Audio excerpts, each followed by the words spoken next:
Okay, so what we're going to do is to take a look at the life of Leonardo da Vinci. And he is born a very, very long time ago. In fact, it's 1452.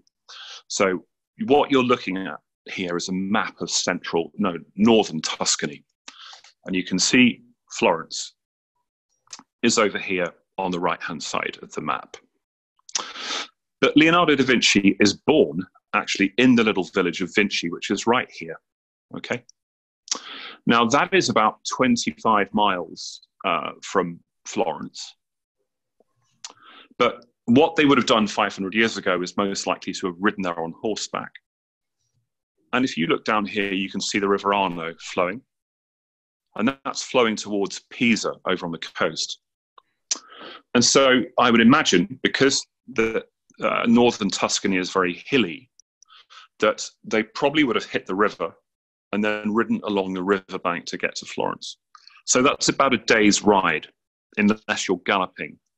So that's an example of how different life would have been during Leonardo's day. So he is born, he's born illegitimately, which was quite problematic back in those days, because it meant that it was impossible to inherit anything from your parents. That's the first problem. And it also meant that your father was probably likely to ignore you for most of your life. In this case, however, it wasn't true, because what happened with Leonardo is he quickly showed incredible promise at school. And in 1466, when he was 14, the family moved to Florence because his father, Piero da Vinci, was a notary. And a notary, of course, is someone who witnesses contracts between people. And for those of you that have been on tour with me, which is many of you, we're looking here at a map of the central part of Florence. So let's just get our bearings here. This is the Piazza of Santa Croce. And you can see, those of you that know the city well, it's set up for the annual football tournament, which occurs in June, where they have this terrifically brutal contest of what's called storico calcio, which means the ancient football. And over here, this is the main square. This is the Piazza della Signoria. And I'm zooming in here. I've got my red dot on top of the statue of Cosimo de' Medici, who's the kind of grandfather of the city. And for those of you that have been on tour with me or know Florence quite well, Piero da Vinci ends up living on a street which is very familiar to us, because right here, everybody, is the leather shop. This is the courtyard of the leather shop that EF takes its groups to. And the street is called Borgo de' Greci.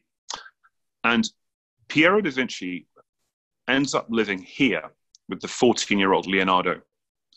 Because what's happened is he's managed to get Leonardo a job as an art student. And the studio of Andrea del Rocchio, where Leonardo was an art student aged 14, is about here. So this is Via Ghibellina, which is well known to people because it's the same street that Michelangelo bought a house for his father. Now, we don't know the exact location of Rocchio's studio, but all of the books I've read suggest that it's at the bottom end of the street around here. So Leonardo's father, Piero, he sets up his notary office just up here, which is opposite the prison. So this prison is now the Sculpture Museum of Florence. That's called the Bargello. And he is set up outside the gate on the other side of the street. So this street here is called Via Proconsolo. But back in the Middle Ages, during Leonardo's time, it was a street full of bookshops. So it was called Via de' Librai. So it was a very sort of cultured part of the city to open up in. It means that probably Piero had quite a lot of money. Otherwise, he would never have been able to afford a rent right here. So what is Leonardo doing during his time as an apprentice? Well, here's one example. He worked on a project to install this beautiful golden orb on top of the Cathedral of Florence. And his notebooks from when he was 15, 16 talk about the incredible experience of being up at this bird-like altitude, to quote him verbatim. And he was about 16, 17 years old when this was installed. And that point is about 370 feet in the air. So it would have been one of the tallest buildings in the world at that point. So it would have been an amazing experience for him. So what does he do? He is in the studio of this man for many years. He ends up helping Verrocchio on several different projects. And here we see a map. Actually, I'm moving on a bit here, but hopefully this map is interesting to you because this is the northern part of the city centre. Down here is the Duomo. This is the Cathedral of Florence. This is the famous baptistry, the oldest building in the city. This is the central market of Florence. And everybody, this here is Via della Stufa. And the reason for showing you this is where Lisa Gherardini, who was married to Francesco Giocondo, Lisa Gherardini, she is the subject of the Mona Lisa painting. And the great painter Raphael ends up living on this street too in 1504. Everybody, Leonardo, after a while, he ends up going to Milan. He spends 18 years in Milan, actually. He goes in 1482, and he's involved in various different projects, one of which is to create an equestrian statue, like a huge sculpture for the father of the ruler of Milan. This is a man called Ludovico Sforza. And the man in question was the former ruler called Francesco. But this project goes nowhere. But this is a drawing which is in the Louvre. Sorry, it's not in the Louvre, it's in Windsor Castle. And we see Francesco Sforza on his horse. But the project got nowhere. Leonardo worked on this, the very famous Virgin of the Rocks. This picture is in the Louvre in Paris. And of course, he worked on this whilst he was in Milan, the wonderful Last Supper. I've been lucky enough to be in this room by myself, and it's an extraordinary experience to see this up close. You can't really get a sense of how magnificent this picture is until you go and see it for yourself.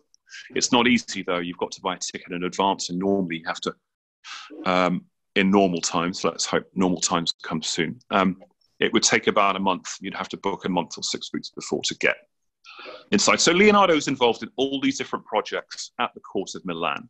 He's invited there as a military engineer, not as an artist. But he ends up doing these side projects. So this could be considered a side project for him. When he returns to Florence, everybody, he goes to live with a bunch of friars in a place called Santissima Annunziata. And because his father's house by this point is much too busy. Piero has been married twice since, and he's got 12 children now, so the house is full. So this amazing drawing, which is in the National Gallery in London, is of the Virgin Mary sitting on the lap of her mother, Saint Anne, which is a rather unusual way for the Holy Family to be depicted. And this is baby Jesus giving a blessing to his cousin John the Baptist. And the reason to show you this is because when it was first exhibited in Florence, hundreds of people came to see it. It's very hard for us to have a concept of this in a modern day. The equivalent would be something like the premiere of a movie, I suppose. So the reason for showing you this image, everybody, is because Leonardo basically invented a style of shading. So if we look underneath the chin of Mary and on her cheeks and under her eyes, no artist had done this before. So Leonardo invented the concept of what we call tonal painting. And what we mean by this is that colors dissipate as they go into the shadow. And this shadow effect under the eyes also has an Italian word called sfumato, which means smoky. So Leonardo invented this style. So people were astonished when they saw this drawing, because what he'd managed to do is to move visual imagery on a stage further. And now, of course, we get to the painting itself. When I introduced this talk on Facebook, I said that the picture is not just famous because it was stolen in 1911. It's also very it was very important in the development of art history. And so art students in Florence who went to see this in the studio were astonished at what Leonardo was doing because of this wonderful shading, which occurs, you can see, below the face. Now, everyone, the picture has got, first of all, actually, it's not painted on canvas. It's white poplar wood. It's a Lombardy poplar, actually. It's a piece of wood which is about half an inch thick, and it's 30 inches in length and 21 inches in width. And so it's designed for someone's house. It's not. It wasn't never meant to be in a museum or a palace. And the picture is in reasonable condition for its age. But as we'll see later, there's a little bit of crack. Well, there is a fair amount of cracking in certain parts. And there is also quite a lot of damage on the picture. So we're going to look at this. There's damage on her left elbow down here. You can see that. That damage occurred in 1956, and it came for two reasons. The first reason is someone sprayed acid at her. And secondly, in the same year, someone threw a shoe at her, and that dislodged that little bit of paint there. This damage on her right elbow is unaccounted for. We don't know what happened. But one thing that we do know is that Leonardo took this painting from Italy to France when he was invited by the King of France to go and work for him towards the end of his life. And so it's possible that the painting was damaged during that long journey overland. And also when the painting was stolen, there's a pretty good chance that it was damaged during those 2 years as well. So if we move on a little bit, everybody, let's zoom in on her head. And if you can see here, there's a crack in the panel, which runs from the top of the panel down to the hairline. And that crack occurred in the wood when the first ever frame was taken off the painting. And it was taken off during the time of King Louis XIV. So in about 1690, I think it was.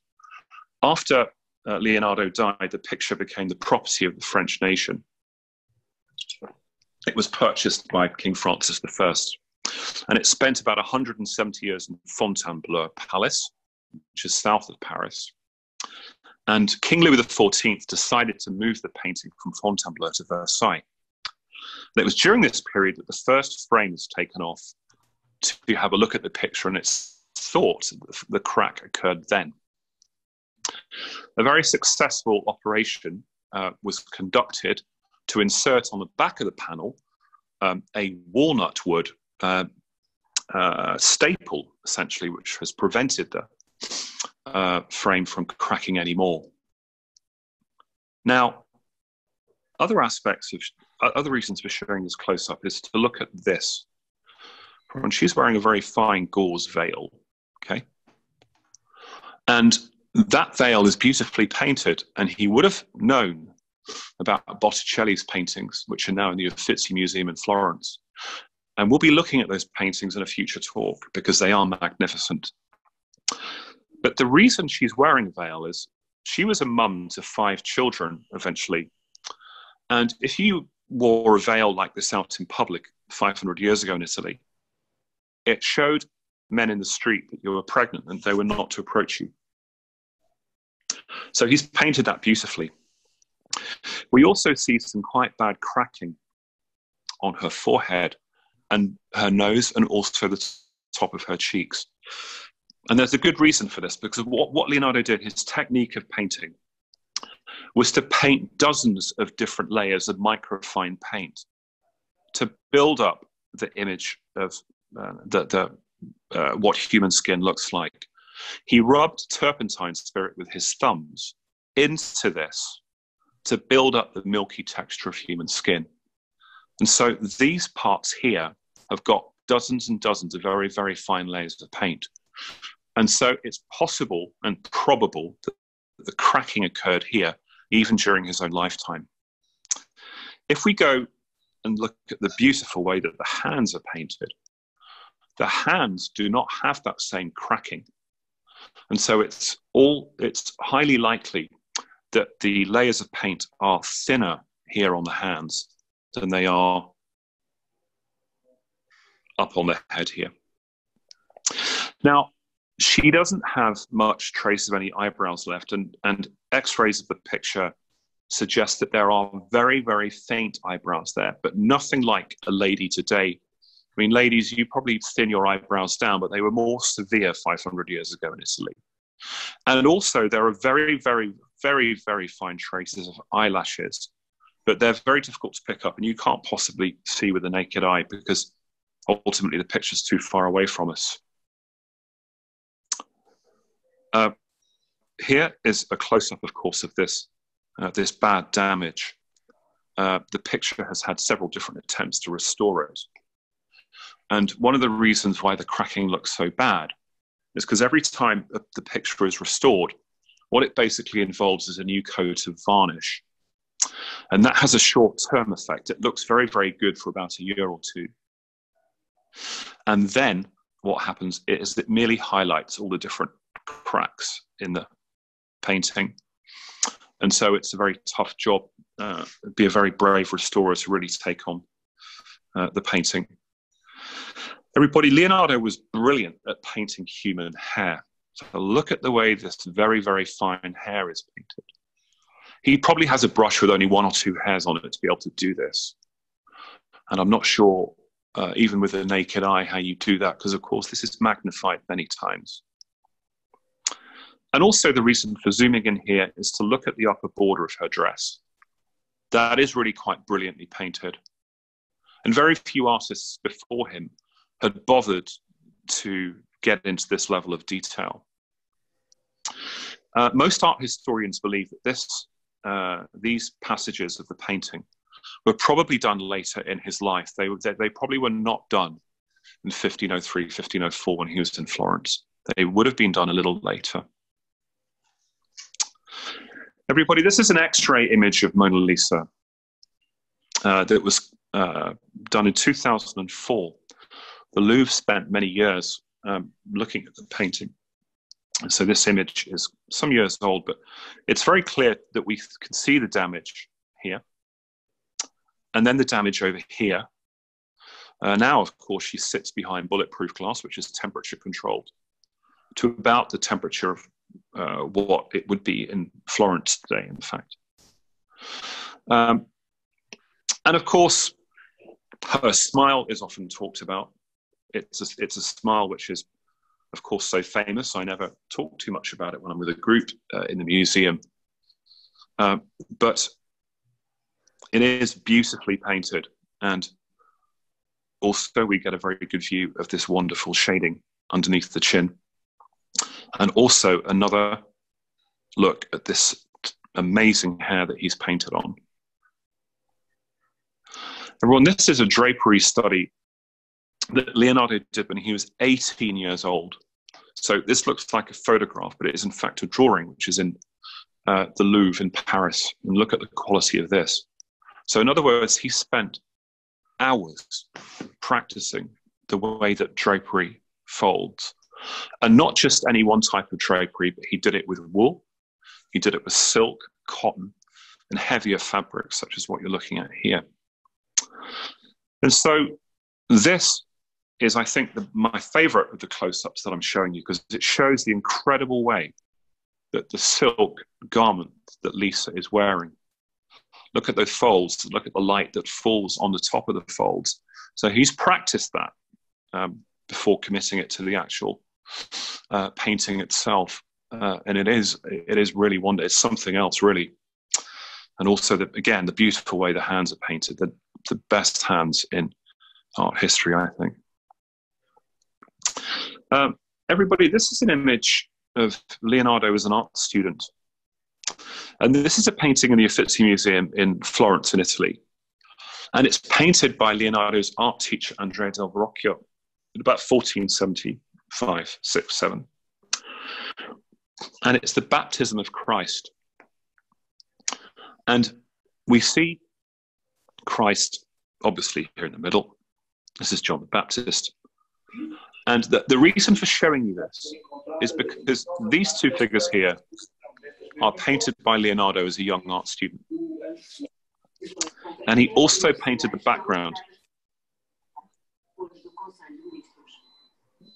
Okay, so people were amazed at this. And the reason for showing you, let's go in and see some detail. Look at the beautiful way he's painted the hair of these two angels.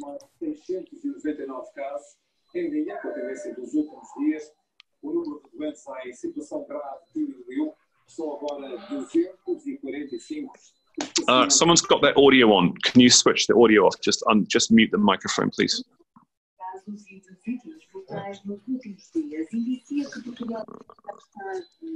We've got a microphone. It sounds like Italian. Thank you. Everybody, the reason why the painting is famous in the modern day is because it was stolen from the Louvre in 1911.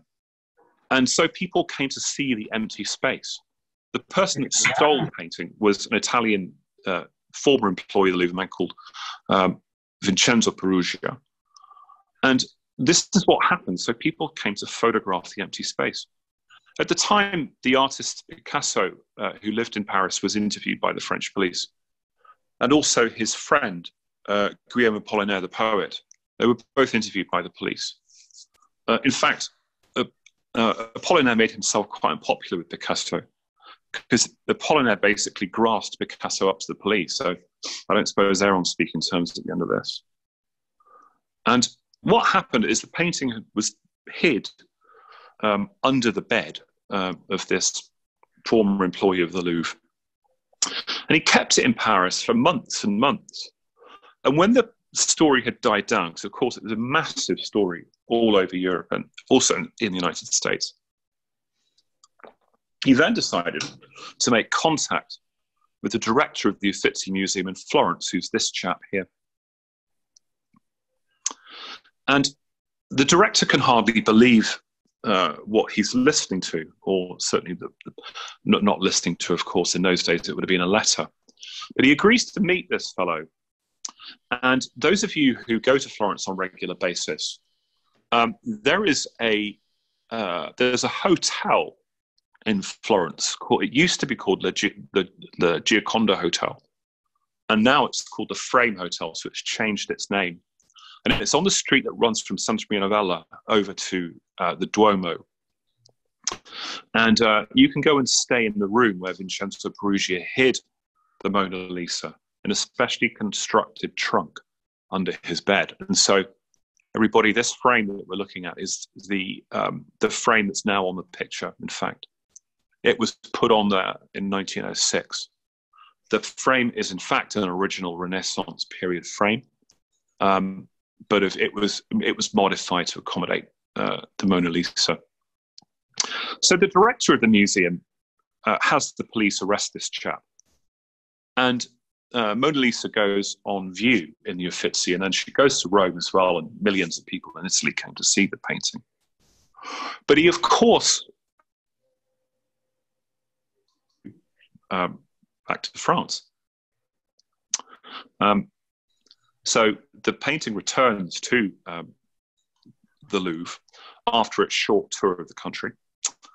And then, of course, what happens is the painting becomes instantly this kind of huge global icon. Everyone wants to see the Mona Lisa.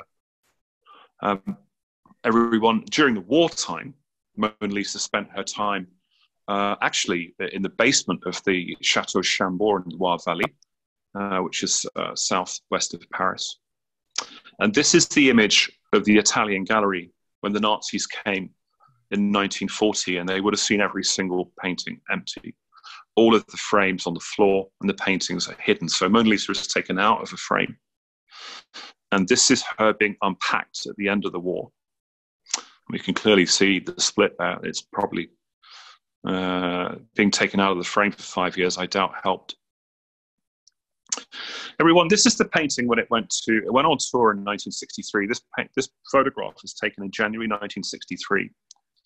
And it's in Washington, and here's President Kennedy, obviously, with his wife. And they're looking at the painting. It also ends up in Tokyo. It suffers a little bit of damage in Tokyo. And it ends up in Moscow as well. But it hasn't travelled since. During this journey, it was the insurance estimate for the value of the painting in 1963 was 120 million US dollars.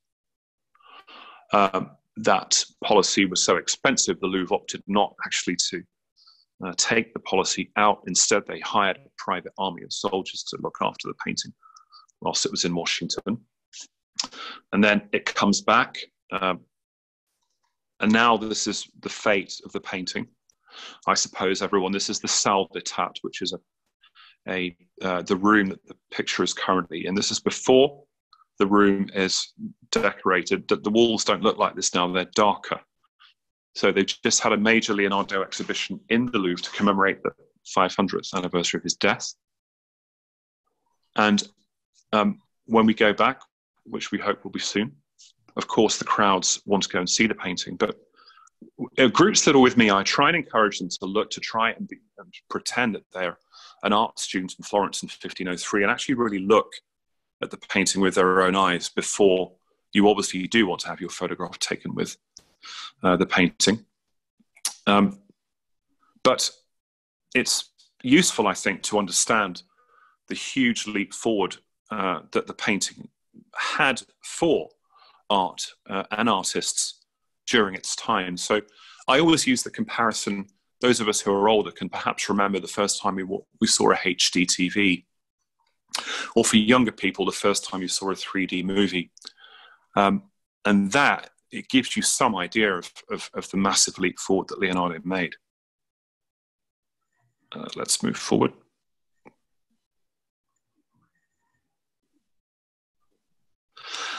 Everybody, Raphael, the great painter, he comes to Florence in 1504, and he lives on the same street as Mona Lisa and her husband. Her husband is quite a wealthy silk merchant. And you can see this painting here by Raphael. This is in it's in the Borghese Gallery in Rome, actually. But you can see the debt it owes to Mona Lisa. Raphael is a young man when he's painting this. He's 21 in the year that Leonardo starts the Mona Lisa in 1503. And this, everyone, is an artist's impression of what the Mona Lisa would look like if it's being cleaned. So the difficulty any restorer would have is trying to get below the layers of varnish. Because, of course, there's quite a lot of damage here, up on the forehead, and in this section too. And, of course, down here. So it's in a way, it's a bit sad that we have to rely on a kind of digital image to give us an artist's impression of what the cleaned painting would look like. A key feature of all Leonardo's paintings is the background here with the meandering river, the icy peaks. He does that in so many of his paintings. But this portrait became very influential, the style of it, the shape of it. And many artists have copied this style over the years. And we'll be looking at, in the future weeks, at paintings that have been influenced by this. Where does she get her name from? Why is the painting called Mona Lisa? Well, Mona is short for Madonna, which means my lady in Italian. So Mona would have been a sort of nickname for her. But the Italians don't call the painting Mona Lisa, they call it La Gioconda, because she is the wife of Francesco Giocondo. I'm no expert in Italian, but and the French, they call it La Joconde, which is it's like a play on words. It's like a pun in the French language because it means jovial, and of course she's anything but. But anyway, so that's the different names of the painting. We of course say Mona Lisa. Everybody, this concludes my talk. I hope you've enjoyed it.